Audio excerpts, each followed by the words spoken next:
سمجھ دی اور ادب کا یہ مظاہرہ کیا کہ نبی جان بوجھ کر ایسا عمل نہیں کر سکتا، نبی جان بوجھ کر کسی کو روند نہیں سکتا، نبی ظالم نہیں ہو سکتا۔ یہ کس نے؟ ایک چونٹی نے ادب بتایا کہ وہم لا یشعرون کے بے شعوری میں تم روند دیے نہ جاؤ، اس لیے تم یہاں سے چلے جاؤ۔ تو مفسرین کرام بیان فرماتے ہیں کہ چونٹی کے اس ادب کی وجہ سے جو اس نے عصمت انبیاء کا اظہار کیا ہے کہ نبی جان بوجھ کر کسی کا قتل نہیں کر سکتا، وہ نبی جانتے ہوئے کسی کو روند نہیں سکتا، وَهُمْ لَا يَشْعُرُونَ، تم ہی پہلے بلوں میں چلے جاؤ۔ تو اس ادب کی وجہ سے اللہ سبحانہ وتعالیٰ نے اس چونٹیوں کو سارے چونٹیوں کی رانی بنا دیا۔ میرے بزرگار دوستو، حضرت موسیٰ علیہ السلام کے مقابل میں فرعون کے جو جادوگر اترے تھے وہ حضرت موسیٰ علیہ السلام کو شکست دینے کے لیے اترے تھے فرعون کی طرف سے۔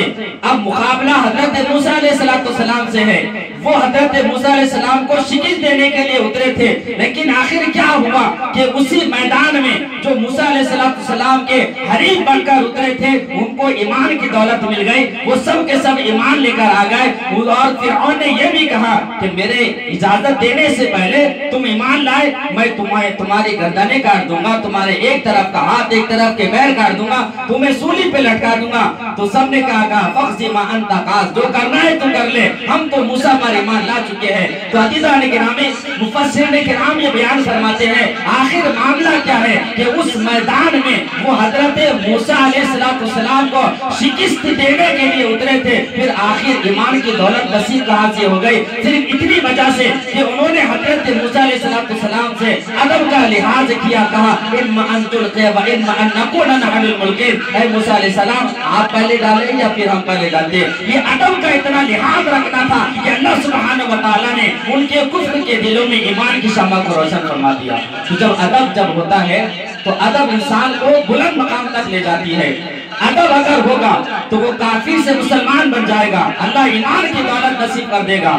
اگر وہ غلط راستے پر ہوگا اللہ اسے ہدایت دے دے گا، لیکن یاد رکھو اگر بے ادبی اگر ہوگی تو پھر ایمان سے نکل کر وہ ضلالت میں چلا جائے گا، ایمان سے نکل کر گمراہی کے اندر چلا جائے گا۔ افسوس اس بات کا ہوتا ہے کہ نبی کا کلمہ پڑھنے والے، نبی کا امتی ہونے کا دعویٰ کرنے والے صرف قرآن مجید کا ٹرانسلیشن کر کے قرآن مجید کے ترجمے سمجھ کر یہ سمجھتے ہیں کہ ہم بڑے مفسر بن گئے، ہم بڑے محدث بن گئے۔ ارے وہ مفسرین کرام جنہوں نے اپنی ساری زندگی انہوں نے قرآن مجید کو پڑھنے میں لگائی، سمجھنے میں لگائی، تفسیر لکھنے میں لگائی، زندگی ان کی گزر گئی۔ انہوں نے یہ کہا کہ ابھی ہم تو سمندر کے کنارے ہیں، جنہوں نے ساری زندگیاں لگا دی اور آج صرف ٹرانسلیشن کر کے یہ سمجھتے ہیں کہ ہم ٹھیکیدار بن گئے دن کے، اور پھر اٹھایا قلم اور لکھ دیا، کہاں ہے قرآن میں، کہاں ہے حدیث میں؟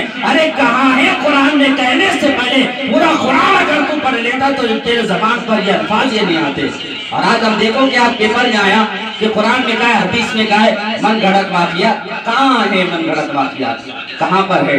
ہم دیکھیں قرآن مقدس کی وہ ساری آیتیں آپ کو نظر آئے گی۔ لَقَدْ جَاءَكُمْ رَسُولٌ مِّنْ أَنفُسِكُمْ کہہ کر اللہ نے اپنے حبیب کی شان بیان فرمائی، سبحان الذی اسریٰ بعبدہ کہہ کر مصطفیٰ کے سفر کا ذکر فرمایا، وَالنَّجْمِ إِذَا هَوَىٰ کہہ کر مصطفیٰ کا ذکر فرمایا، وَرَفَعْنَا لَكَ ذِكْرَكَ کہہ کر مصطفیٰ کی عظمتوں کا ذکر فرمایا، وَلَلْآخِرَةُ خَيْرٌ لَكَ مِنَ الْأُولَىٰ کہہ کر مصطفیٰ کی عظمت کا ذکر فرمایا، وَالضُّحَىٰ وَاللَّيْلِ إِذَا سَجَىٰ کہہ کر مصطفیٰ کی عظمت کا ذکر فرمایا۔ کہیں پر مصطفیٰ کے علم کا ذکر کیا، کہیں مصطفیٰ کی اولاد کا ذکر کیا۔ عزیزان ملت اسلامیہ، تم قرآن تو پہلے پورا پڑھ لو۔